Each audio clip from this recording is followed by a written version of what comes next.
Hello दोस्तों, welcome back to my YouTube channel. दोस्तों, आज हम लोग देखेंगे क्वेरी सिलेक्टर क्या होता है, क्वेरी सिलेक्टर ऑल क्या होता है, दोनों में डिफरेंस क्या है।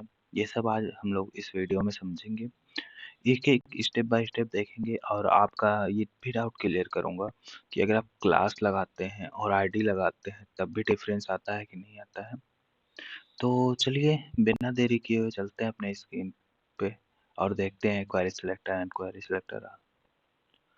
तो दोस्तों, यहाँ पर मैंने क्या किया है, 5 तरीके का यानी 5 पैराग्राफ लिया हुआ है एंड एक में मैंने क्लास लगाई हुई है एंड एक में आईडी लगाई हुई है। तो देखते हैं कि क्वेरी सिलेक्टर कैसे काम करता है एंड क्वेरी सिलेक्टर ऑल काम कैसे करता है। तो यहाँ पर सबसे पहले मैं चलूँगा, एक वेरिएबल बनाऊंगा जिसका नाम हम लोग रख देते हैं lm एंड इक्वल टू, मैं क्या चाहता हूँ कि हमारा क्वेरी सिलेक्टर इसमें लगे, तो मैं डॉक्यूमेंट डॉट क्वेरी सिलेक्टर कर लूँगा एंड अभी आल वाला नहीं कर रहा हूँ, क्वेरी सिलेक्टर ओनली पी, यानी मैं क्वेरी सिलेक्टर ही यूज़ कर रहा हूँ, क्वेरी सिलेक्टर आल नहीं यूज़ कर रहा हूँ। जैसा कि नाम से ही कंफर्म हो जा रहा होगा कि क्वेरी सिलेक्टर यानी हमें क्वेरी करनी है। तो LM dot style dot background colour change करके दिखाता हूँ। बैकग्राउंड कलर में याद रहे दोस्तों, सी कैमल केस में रहेगा एंड देन हम लोग क्या करेंगे, बैकग्राउंड कलर को ब्लू कर देंगे। तो देखेंगे क्वेरी सिलेक्टर कर क्या रहा है, आउटपुट पे चलेंगे। तो यहाँ पर इसने क्या किया, हमने पैराग्राफ पे अप्लाई किया था बट इसने सिर्फ एक पैराग्राफ पे अप्लाई किया है ब्लू कलर। क्यों किया है? क्योंकि दोस्तों क्वेरी सिलेक्टर जो होता है वो सिंपल सा क्या करता है, अपने पेज पे जाता है और देखता है जो पहला एलिमेंट उसे मिलता है उस पे अप्लाई कर देता है, बाकी को वो रिमूव कर देता है। ऐसा नहीं है कि यहाँ पर देखिएगा कि 4-5 आपको दिख रहे हैं पैराग्राफ बट उसने सिर्फ फर्स्ट वालों को सिलेक्ट किया। अगर आपको लग रहा है ये क्लास की वजह से हो रहा है तो मैं क्लास को इसमें कर दे रहा हूँ, तब भी वो देखिएगा। अगर मैं यहाँ पर फर्स्ट डाल दूँ तो वो फर्स्ट वाले को ही सिलेक्ट करेगा, यहाँ पर सेकेंड, ताकि आप लोगों को पता चलता रहे कि डिफरेंस है कि नहीं। यहाँ पर फोर्थ कर दे रहा हूँ, फोर्थ वाले में आईडी है एंड ये 5। तो सिंपल सा आप देखिएगा, उसने सिर्फ फर्स्ट को ही सिलेक्ट किया है। अगर मैं रिफ्रेश भी करता हूँ तो उसने सिर्फ फर्स्ट को ही सिलेक्ट किया है। आई होप दोस्तों क्वेरी सिलेक्टर समझ में आ गया होगा। तो चलते हैं क्वेरी सिलेक्टर आज समझते हैं। अब दोस्तों जैसे क्वेरी सिलेक्टर काम कर गया वैसे क्वेरी सिलेक्टर आल काम कर जाना चाहिए। Basically query selector single element के लिए होता है एंड क्वेरी सिलेक्टर आल सारे एलिमेंट के लिए होता है। तो मैं यहाँ पर ऑल लगाता हूँ और देखता हूँ कि चेंज होता है कि नहीं।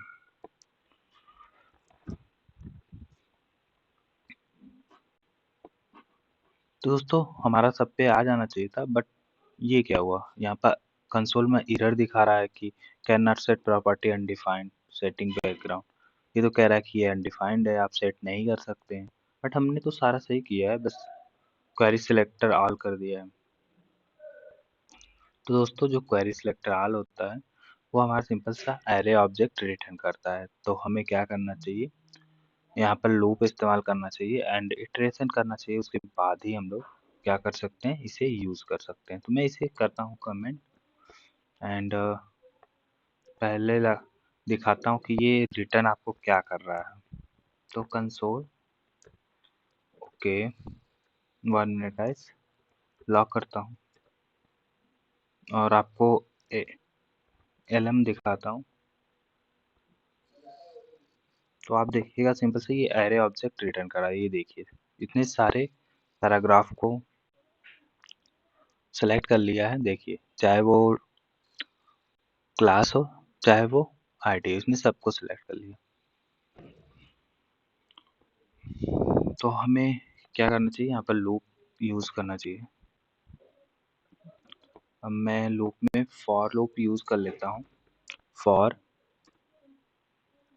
एंड लेट कर देते हैं आई से, थोड़ा सा पेशेंस रखिएगा, आई इक्वल टू 0 क्योंकि हमारा इंडेक्सिंग 0 से ही चलता है दोस्तों। And I less than lm dot क्या कर देते हैं, लेंथ कर देते हैं, इसको लेंथ तक चलाते हैं। वो ये एरर इसलिए शो कर रहा था कि यहाँ पे हमने इसको स्टॉप यानी क्लोज नहीं किया था। एंड आई प्लस प्लस कर दूंगा मैं। तो सिंपल से ये फॉर लूप का कंसेप्ट हो गया। एंड हम क्या करेंगे, एक एक एलिमेंट को एल सारे एलिमेंट के इंडेक्स को चला देंगे।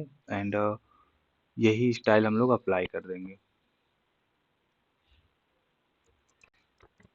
तो मैं डॉट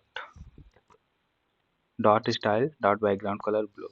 अब मुझे उम्मीद है कि सब पे आ जाना चाहिए, तो चेक कर लेते हैं। तो देखिए इसने सारे पैराग्राफ को सिलेक्ट करके उसमें क्या कर दिया, कलर अप्लाई कर दिया। कभी कभी लोगों के मन में कंफ्यूजन आ जाता है कि अगर हम लोग क्लास लेते हैं, आईडी लेते हैं, तो वो डिफर करता है, बट ऐसा कुछ भी नहीं है। क्लास और आईडी से इससे मतलब नहीं है। ये क्या करता है, पूरे एलिमेंट टैग को सिलेक्ट करता है एंड उसके बाद आपको क्या करता है, वैल्यू देता है। आप यहाँ पर जैसा कि मैंने क्लास लिया हुआ है, बट इसने क्लास को भी सिलेक्ट किया है एंड इसने आईडी को भी सिलेक्ट किया है। लोगों के मन में ये आता है कि आईडी यूनिक होती है, तो आईडी को ही वो एक ही आईडी को सिलेक्ट करेगा, दूसरे को नहीं करेगा।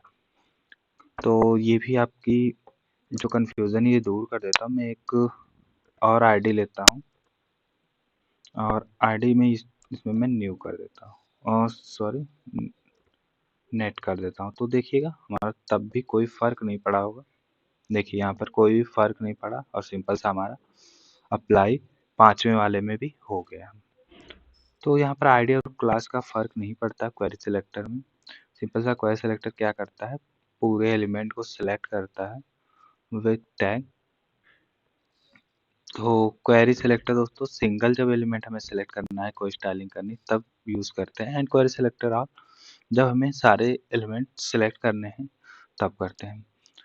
अगर आपको दोस्तों इसको क्लास के थ्रू करना है तो मैं यहाँ पर क्लास के थ्रू कर देता हूँ।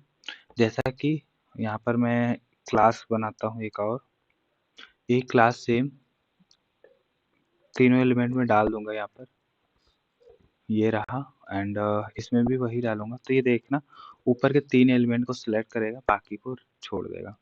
तो मैं जाता हूँ क्वेरी सिलेक्टर में अपने, एंड क्वेरी सिलेक्टर में यहाँ पर पी डॉट न्यू कर देता हूँ। तो इसने सिंपल सा तीन पैराग्राफ को यानी 3 पैराग्राफ को सिलेक्ट किया, बाकी को छोड़ दिया। तो आप ऐसे भी करके कर सकते हैं। क्लास को अगर आईडी को सिलेक्ट करना है तो आईडी सिंपल सी बात है। तो आईडी में याद रहे दोस्तों आप क्वेरी सिलेक्टर ही यूज करेंगे, क्योंकि आईडी यूनिक होती है और सबको आपको अलग अलग दिया होता है। तो उसके लिए एक क्वेरी सिलेक्टर होता है, उसे ही आप यूज किया करिए। वरना आप document dot gate element by ID भी यूज कर सकते हैं। आई होप दोस्तों वीडियो पसंद आई होगी, समझ में आया होगा। मिलते हैं नेक्स्ट वीडियो में, तब तक के लिए नमस्कार, जय हिंद, जय भारत।